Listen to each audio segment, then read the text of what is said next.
오늘부터 중고등부가 함께 읽는 이 매일 성경 본문으로 큐티를 나눌 건데요. 중고등부 예배 시간에 몇 번 설교한 대로 큐티는 하나님과 동행하기 위한 방법 중 하나잖아요. 누구처럼? 다윗처럼. 실제 전쟁과 마음의 전쟁을 겪었던 청소년기에 다윗을 붙잡았던 건, 또 그의 평생을 붙잡았던 건 하나님의 임재였어요. 다윗은 피부로 또 영혼으로 체험했던 하나님 덕분에 하나님의 마음에 합한 사람이 되었어요. 여러분도 그렇게 될 수 있어요. 어떻게? 청소년기에 상처가 많아서? 아니요. 내 삶이 전쟁과 같이 비참하고 어려워서? 아니요. 우리에게 말씀이 있기 때문이에요. 성경을 책으로 소유하고 있다는 게 얼마나 여러분 복된지 몰라요. 언제 어디서든 마음만 먹으면 읽고 묵상할 수 있거든요. 그래요. 마음만 먹으면. 이게 제일 중요하고 어려워요. 책이나 어플이 없어서 큐티 안 하는 거 아니잖아요. 시간이 없어서? 그것도 아니야. 마음이 없어서 그러는 거예요.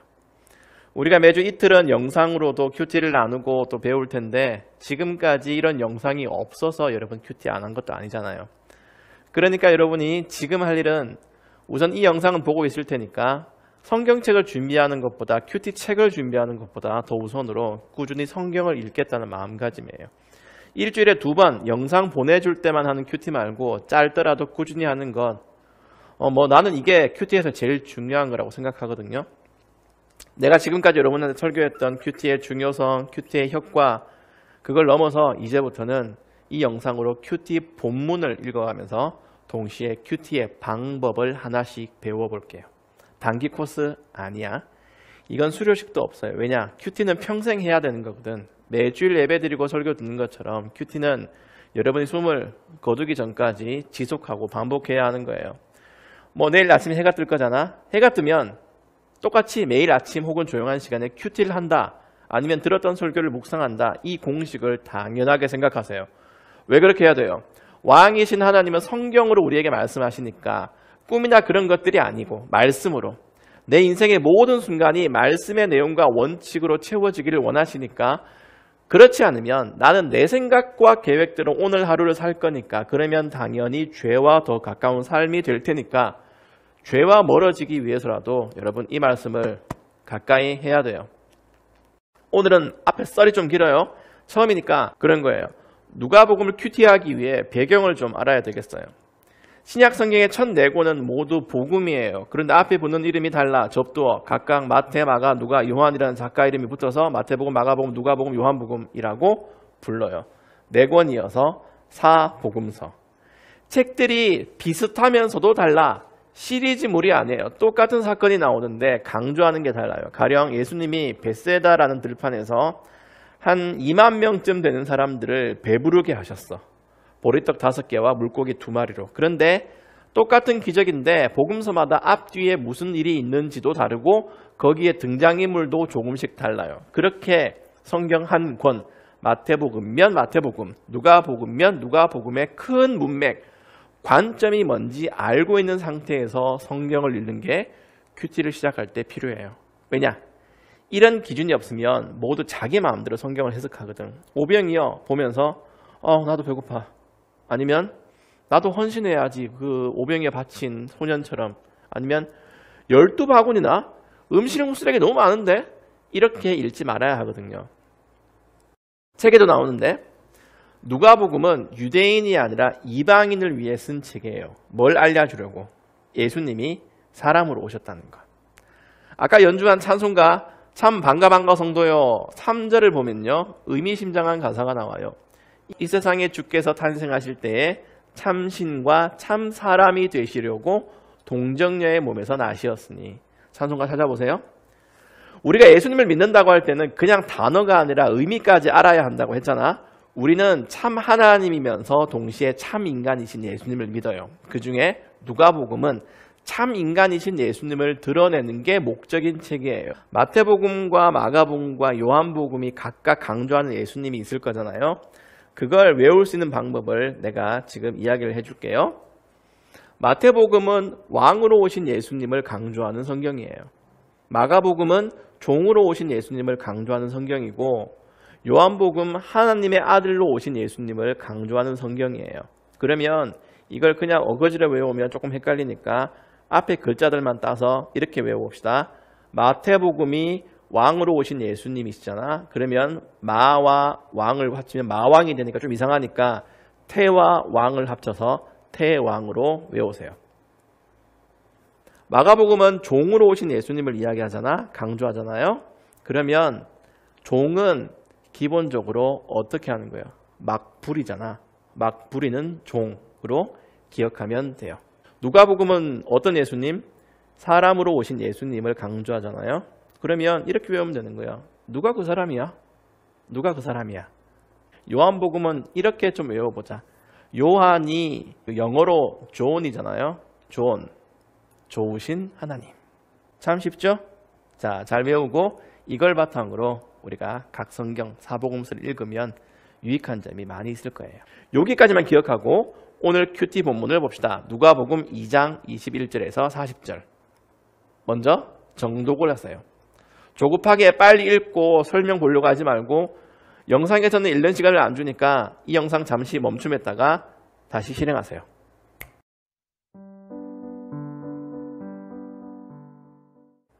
잘 읽었죠? 그러면 뭐가 눈에 들어올까요? 장르 파악. 오늘 본문은 이야기 형식이에요. 이야기에서 중요한 건 주인공이 누구인지 찾는 거예요. 주인공이 누구인지 한번 찾아보세요. 다시 잠시 멈춤.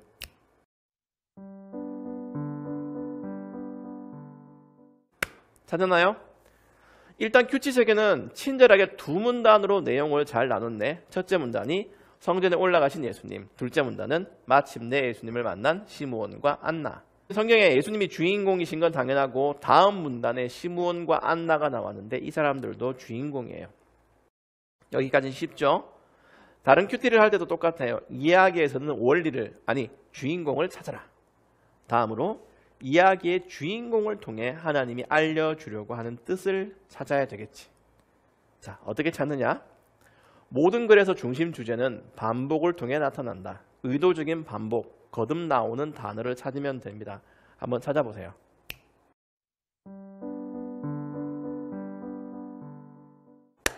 뭐가 나오나요? 성전에 올라가신 예수님 본문에서는 율법이 3번 나오고 여러분이 찾기는 좀 어렵지만 율법과 관련된 것도 나와요. 할례, 정결의식, 비둘기 2마리나 어린 집 비둘기 2마리, 희생제물. 이렇게 첫째 문단에서는 주인공이신 예수님이 율법의 절차대로 모든 걸 하셨다는 내용이 나와요. 어린 아기이지만 마리아와 요셉을 통해 율법대로 할례를 받으시고 율법대로 정결의식을 치르시고 율법대로 제물을 바쳤죠.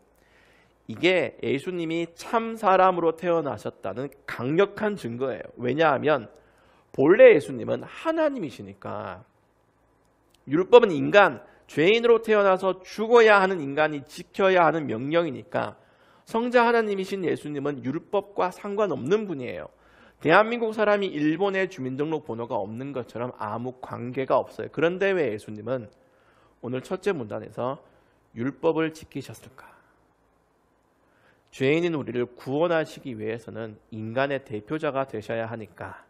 마음이 새까만 인간은 누구라도 하나님께 순종할 수 없으니까. 예수님이 사람도 되셔서 대표로 율법을 빼놓지 않고 순종하시는 거예요. 코스프레 아니야. 흉내내기도 아니야. 예수님은 진짜로 사람이 되셔서 우리를 대신해서 순종해 주셨어요. 참 고맙지? 내가 못하는 걸 대신해 주셨다잖아요. 그냥 학교 숙제 수준이 아니라 죽을 수밖에 없는 인생의 숙제를 대신 풀어주셔서 내가 죄에서 해방되고 구원을 받게 되는 거예요. 이게 누가복음이 강조하는 사람으로 오신 예수님이에요. 그런데 여기서 끝이 아니야. 태어난 지 8일 만에 할례를 받고 정결의식을 치르는 건 모든 아기가 똑같이 하는 거예요. 만약 여기까지만 설명하면 예수님은 별 다를 바 없는 똑같은 존재예요. 그래서 둘째 문단이 이어진다. 이제 둘째 문단에서 시므온과 안나가 주인공이라고 했잖아. 똑같이 이 사람들이 뭘 했죠? 두 사람 다 예수님을 만나고 소개했어요. 시므온은 의롭고 경건한 사람이고 하나님께서 이스라엘을 위로하실 때를 기다리고 있었던 사람이에요. 지난 주일 오후에 줌 성경 공부를 했던 친구들은 알 텐데 이때 유대인들은 상태가 좀 안 좋았어요. 로마 식민 지배를 받았고 차별을 심하게 당했지. 민족 정체성에 혼란이 왔어요. 유대인들은 자기들이 하나님의 백성이라고 믿고 있는데 현실은 시궁창이야. 현타가 올 수밖에 없었고 그래서 구약 성경이 예언한 메시아를 간절히 기다리고 있었어요. 여기까지는 다른 유대인이랑 시므온이 똑같아요. 하나님께서 이스라엘을 위로하시길 기다렸어요. 차이점은 시므온은 성령이 충만하여서 예수님이 메시아인 걸 알아보았고 다른 유대인들은 복음서에 모두 나오는 대로 예수님이 오실 때 그분이 오신 줄도 예수님이 메시아이신 것도 몰랐어요. 하지만 시므온은 예수님을 만나서 감동받았어요. 드디어 하나님이 우리를 위로하시는구나. 소원 성취했어요. 이제 죽어도 좋을 거야. 안나라는 사람도 똑같아요. 여선지자였는데 이분은 성전에 사는 분이었어요. 금식과 기도, 경건 생활을 아주 열심히 하는 분이었지. 시므온이 예수님을 만났을 때 이분도 드디어 하면서 다가왔어. 그리고 예루살렘의 속량을 바라는 모든 사람에게 그에 대하여 말하니라고 성경이 쓰고 있어요. 자, 앞에 예수님이 율법에 순종하신 게 우리에겐 특별하지만 그 자체로는 그냥 인간이라면 모두 하는 일이잖아요. 그런데 시므온과 안나가 등장하면서 예수님은 평범한 인간 이상의 어떤 분으로 지금 소개되고 있는 거예요. 이렇게 내용 이해가 끝났어요. 그러면 이제 생각해 볼 교훈이 뭘까? 예수님은 우리를 구원하시는 분이에요. 우리와 똑같은 모습으로 모든 사람이 태어나는 과정과 자라는 과정을 고스란히 겪으시면서 우리를 대신해서 하나님께 순종하셨어요. 사람들은 메시아를 기다린다고 하면서도 정작 예수님이 메시아인 줄 몰랐죠.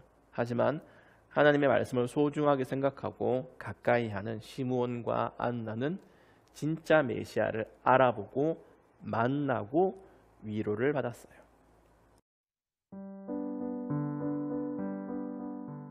여기까지 와서도 훌륭한 큐티예요. 매일 성경 큐티 책에도 그 내용이 잘 설명되어 있어요. 그러면 마지막으로 큐티에 꽂힌 적용을 해보자. 머릿속에서만 성경을 굴리지 말고 내 일상 가운데서도 굴려봐야지. 첫째, 적용. 예수님이 어떤 분이신지 알았으면 감사하고 찬양하세요.